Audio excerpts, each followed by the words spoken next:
প্রতিনিয়ত চাঁদা তোলা হয়, যাদেরকে প্রতিনিয়ত সমাজ থেকে বিচ্যুত করা হয়, যাদেরকে সমাজে কোনো গণ্যমান্য ব্যক্তিরা নিজেদেরকে জাস্ট নিজেদের কর্মচারী হিসাবে ব্যবহার করে ছুড়ে দেয়।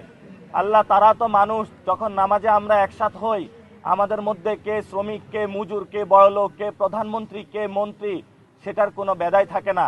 তুমি সবাইকে আমাদেরকে সমান কাতারে রাখো তোমার দরবারে। হায় আল্লাহ, তুমি তোমার দরবারে যেভাবে নামাজের মধ্যে আবার আমাদের সবাইকে সমান করে দাও, তেমনিভাবে বাংলাদেশে শ্রমিক, ছাত্র, জনতা, প্রধানমন্ত্রী যারা আছে সবাইকে একই মানুষ হওয়ার তৌফিক দান করো। হায় আল্লাহ, যাদের মেন্টাল মনোজগতে রয়েছে যে শ্রমিকরা মানুষের মধ্যে নিচু স্তরে থাকবে, তাদের মনোজগৎ তুমি পরিবর্তন করে দাও। হায় আল্লাহ, যারা এই ক্ষমতায় গিয়েছে তারা যাতে একটি শ্রমিক বান্ধব দেশ করতে পারে সেই তৌফিক আমাদেরকে দান করো। হায় আল্লাহ, আমাদের শ্রমিক ভাইদের পাশে দাঁড়ানোর তৌফিক দান করো। হায় আল্লাহ, যারা আওয়ামী লীগকে পুনর্বাসন করার প্রচেষ্টা চালাচ্ছে তাদের বিরুদ্ধে আমাদেরকে দাঁড়ানোর তৌফিক দান করো। হায় আল্লাহ, বিএনপি যদি যারা আমাদের ভাইদেরকে খুন করেছে তাদের যদি পুনর্বাসনের প্রচেষ্টা চালায়, তাহলে বিএনপি নামক যে দলটা রয়েছে তাদের বিচারের দায়ভার তুমি তোমার হাতে তুলে নাও।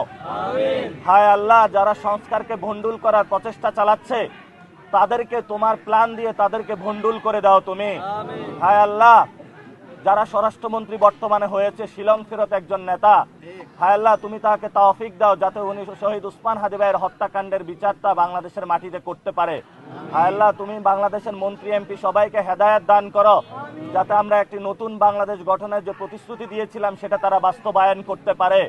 হায় আল্লাহ, যারা ভোট চুরি করেছে বাংলাদেশের মানুষে, হায় আল্লাহ, যারা ইঞ্জিনিয়ারিং করেছে, হায় আল্লাহ, তুমি পৃথিবীতে তাদের দৃষ্টান্তমূলক শাস্তি দাও এবং মানুষের যে ভোটাধিকার তারা কেড়ে নিয়েছে, মানুষের ভোটাধিকার তৌফিক দাও যাতে আমরা ভোটাধিকার মানুষের ফেরত দিতে পারি।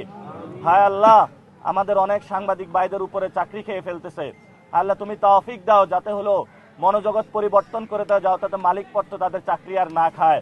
হায় আল্লাহ, যারা জুলাইয়ের পক্ষে দাঁড়িয়েছিল সেই সাংবাদিক ভাইদেরকে শক্তভাবে আরো দাঁড়ানোর তৌফিক দান করো। রব্বানা তাকাব্বাল মিন্না ইন্নাকা আনতাস সামিউল আলিম ওয়া তুব আলাইনা ইন্নাকা আনতাত তাওয়াবির রহিম বিরহমাতিকা ইয়া আরহামার রাহিমিন।